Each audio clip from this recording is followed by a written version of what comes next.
Përshëndetje të nderuar zonja dhe zotrinj, ja ku po takohemi sërish së bashku në kanalin ton Histori Jete, sot për të sjellur historinë e Kristinës, një vajzë që në fakt po shpreh një dhimbje shumë të madhe, po shpreh një shpirt të thyer nga një njeri që nuk e ka pritur që paraja do ta defokusonte nga jeta. Unë jam Kristina dhe sot nuk kam më një motër. Jo se ajo ka vdekur, por sepse paraja, krenaria dhe xhelozia e kanë bërë të humbas shpirtin. E kam të vështirë ta them këtë, sepse çdo natë lutem të ishte ndryshe. Lutem të më kishte parë, të më kishte pranë si dikur. Sepse siç thoshte gjithmonë nëna jon, motra për motrën është ilaç për shpirtin. Por jeta na e tregoi se jo gjithmonë fjalët e nënës bëhen realitet. Ne ishim dy motra që u ritëm në një familje të thjeshtë, por me shumë dashuri.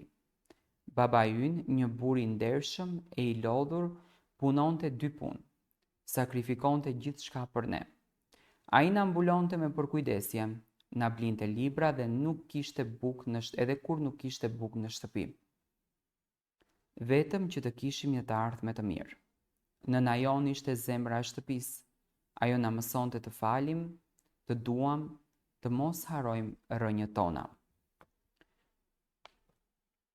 Kujtoj me mall kur ishim të vogla. Unë dhe motra luanim në obor me kukulla prej leckash, që nëna ne i kishte qepur. Hanim bukën me sheqer dhe na dukej si torta më e mirë e botës. I fshinim njëra tjetrës këpucët për lojra dhe qeshnim me shpirt. Netët i kalonim me pralla nga nëna dhe përqafimet e babait. Ishim të lumtura edhe pse shumë të varfëra. Por gjithçka ndryshoi kur ajo u dashurua me një djalë shumë të pasur. Në fillim ishim të lumtur për të. Ne mendonim se ajo do të na ndihmonte, se do të ishte ajo që do ta mbante të bashkuar edhe më shumë këtë familje. Por nuk ndodhi ashtu. Pasuria si kur ja verboi syt. Papritur, filloi të na largonte. Nuk merrte më në telefon, nuk vinte më në shtëpi, nuk pyeste më për nënën që e lindi me dhimbje, për babain që bëri duar cop për t'i siguruar shkollimin, për mua, motrën që i kishte falur gjithçka. Nuk respekton më asnjë njeri. E shikon çdo gjë me xhelozi, si një njeri që ka harruar rrënjët. 3 vite nuk e kemi parë.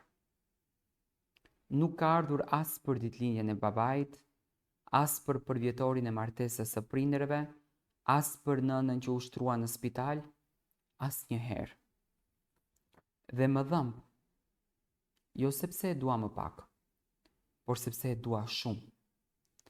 Dhe e di që në thellësi të shpirtit të saj, fëmia i vogël që dikur më përqafohej natën kur kishte frikë, është ende atje. Por është humbur mes pasurisë, krenarisë dhe shoqërisë së reme. Sot e them me dhimbje, nuk kam më motër. Por nëse ajo ndonjëherë dëgjon këtë rrëfim, dua t'i them. Motra ime, kujto pak kur ishim të vogla. Kujto kur mbuloje syt me duar dhe më luteshe të mos të lija të vetme. Kujto aromën e bukës që piqte nëna. Kujto babain që të priste çdo natë me një gotë qumësht, të ngrohtë dhe syt plot me dashuri. Kujto pak, të lutem, sepse nuk është vonë të kthehesh. Asnjëherë nuk është vonë të kërkosh falje. Asnjëherë nuk është vonë të duash sërish. Ne jemi këtu. E njëjta derë është e hapur. Nëna pret me duar që janë bërë plakë nga lotët. Baba i flet për ty me zë të dridhur, e unë të dua akoma si atëherë kur ndanim kukullën e vetme dhe thonim se një ditë do të kishim gjithçka bashkë. Por çfarë vlere ka gjithçka, kur nuk ke askënd që ta ndash? Kjo është historia ime, një histori me dhimbje, me mungese, me lot. nga Kristina për të gjitha ato motra që kanë haruar se paraja nuk zë vendin e dashurisë, dhe për ty motra ime nëse po e dëgjon, të lutem, kthehu. Ka ditë që zgjohem natën nga ëndrat që më kthejnë pas në kohë. E shoh veten duke të mbajtur për dore, duke vrapuar zbathur në rrugicat e lagjes son, dhe duke qeshur pa u ndalur. E zgjata dorën drejt teje dhe në ëndër, por ti ikje, si një hije që largohet në mjekull, dhe kur zgjohem, zbrastia më ngulfat në krahëror. Nuk është thjesht mungesa jote fizike, por ajo që dhëm më shumë është se je ende gjallë, por ke zgjedhur të jesh e huaj për ne dhe për familjen tënde. E kam parë nënën të ulet të çdo mbrëmje në cep të divanit me celular në dorë, duke pritur një sinjal prej teje. Një telefonat, një mesazh, një fjalë të vetme, thjesht mami si je. Dhe kur nuk vjen asgjë, lotët i rreshqasin heshturazi në përfaqe. Ajo nuk ankohet, nuk shan, nuk mallkon, thjesht lutet. Çdo ditë lutet për ty që Zoti të të hapë syt e të rikthej zemrën që dikur e kishe. Babi është plakur shpejt, nuk e thot me fjalë, por sytë e tij flasin. Ai mundohet të jetë i fortë për ne të tjerët, por nuk e fshet dot dhimbjen që i kafshon shpirtin. Her pas here shkon e ulet para shtëpisë me shpresën që do të shoh në fund të rrugës, me valixhen në dorë dhe me zemrën të penduar. Nuk do të thot asnjë fjalë, vetëm do të përqafoj si gjithmonë, sepse baballarët falin edhe kur janë tepër të thyer. Motra ime, më mungon në mënyrat që s'mund t'i shpjegoj dot me fjalë. Në ditët kur kam pasur nevojë për një përqafim të vërtet, kam parë vendin bosh ku dikur ishe ti. Më mungon zëri yt, të qeshurat tona, ato net kur ndanim sekretet, ato ditë kur e mendonim botën si një lojë.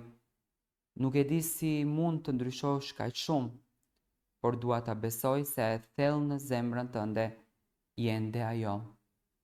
Motra ime, e vogël që më puthte ballin kur unë qaja. Zoti i sheh të gjitha. Ai sheh zemrat, qëllimet, dhimbjet, por edhe dashuritë sakrifikuara. Dhe unë besoj se një ditë ai do të ndaloj në rrugën tënde dhe do të kujtoj kush je. Nga vjen dhe kë ke lënë pas. Nuk është turp të kthesh kokën mbrapa. Turp është të harosh ata që të dhanë jetën. Paraja vjen e ikën, por familja është e përjetshme, dhe në këtë jetë askush nuk e zë vendin e nënës, të babait edhe të motrës. Nëse ky rrëfim arrin tek ti, e nëse një grimcë e shpirtit tënd ende kujton, të lutem, mos e lër kohën të na ndaj përgjithmonë, se një ditë do të jetë vonë, dhe vendin bosh që ke lënë në zemrat tona nuk mund ta mbush asgjë tjetër. E unë, Kristina, do të pres gjithmonë, sepse pavarësisht gjithçkaje, unë ende të dua si motrën time.